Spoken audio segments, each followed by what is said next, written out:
വീണ്ടും reveal today മെഡിയിലേക്ക് എല്ലാവരെയും സ്വാഗതം ചെയ്യുന്നു. ഈ ആഴ്ചകളെല്ലാം നമ്മെ ബലപ്പെടുത്തുന്ന ഏതെങ്കിലും തകർന്ന അവസ്ഥയിൽ കേൾക്കുന്നവർ ഞങ്ങളെ ഉണ്ടെങ്കിൽ അവരെ വിടുവിക്കുന്ന സന്ദേശമാണ്. മത്തായിയുടെ സുവിശേഷം 6-ാം അധ്യായത്തിൽ നിന്നുള്ള വിവിധപരമായ വെളിപ്പാടുകളാണ് നാം ധ്യാനിച്ചുകൊണ്ടിരിക്കുന്നത്.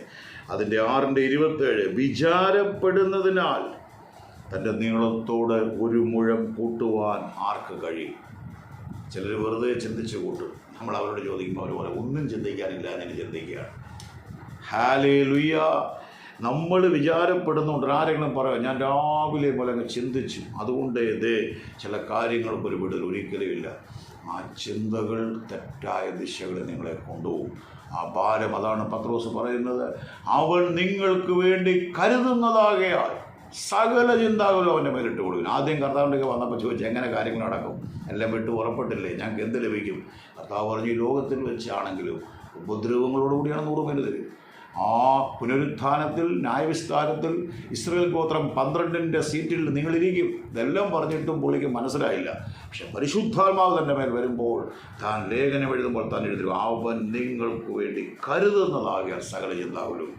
അപ്പം നമ്മൾ വിചാരപ്പെടുന്നതുകൊണ്ട് ഒന്നും നമുക്ക് പറ്റത്തില്ല, വെറുതെ തല ചൂടാകുന്നുള്ളതേ ഉള്ളൂ.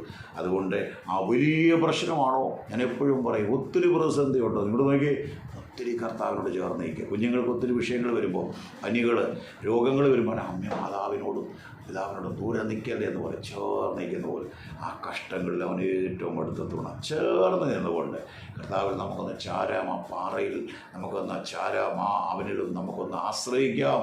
കർത്താവേ, എൻ്റെ ദൃഷ്ടിക്ക് നോക്കുമ്പോൾ ഇത് വലിയ വിഷയമാണ്, എനിക്കിത് സോൾവ് ചെയ്യാൻ കഴിയത്തില്ല, പക്ഷേ ഞാൻ വിചാരപ്പെടുന്നുണ്ട് എനിക്ക് ഒന്നും കഴിയത്തില്ല. പക്ഷെ നീയാണ് എൻ്റെ ഉറവിടം, നീയാണ് എൻ്റെ സോഴ്സ്, നീയാ പറഞ്ഞ ആകാശത്തിൻ്റെ കിളിവാതിൽ എനിക്ക് തുറന്നുതരാം. ഈ വചനം നിങ്ങളെ ശക്തീകരിക്കട്ടെ. വീണ്ടും വീണ്ടും ധ്യാനിക്കുക.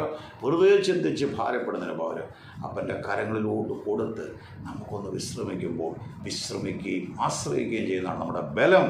യെശയ്യാവ് വീണ്ടും പറയുന്നു, വിശ്രമിക്കുന്നതും ആശ്രയിക്കുന്നതും നമ്മുടെ ബലം തൻ്റെ പ്രിയനോ അത് ഉറക്കത്തിൽ കൊടുക്കുന്നു. ഈ വചനത്താൽ ദൈവം നിങ്ങളെ ശക്തീകരിക്കട്ടെ.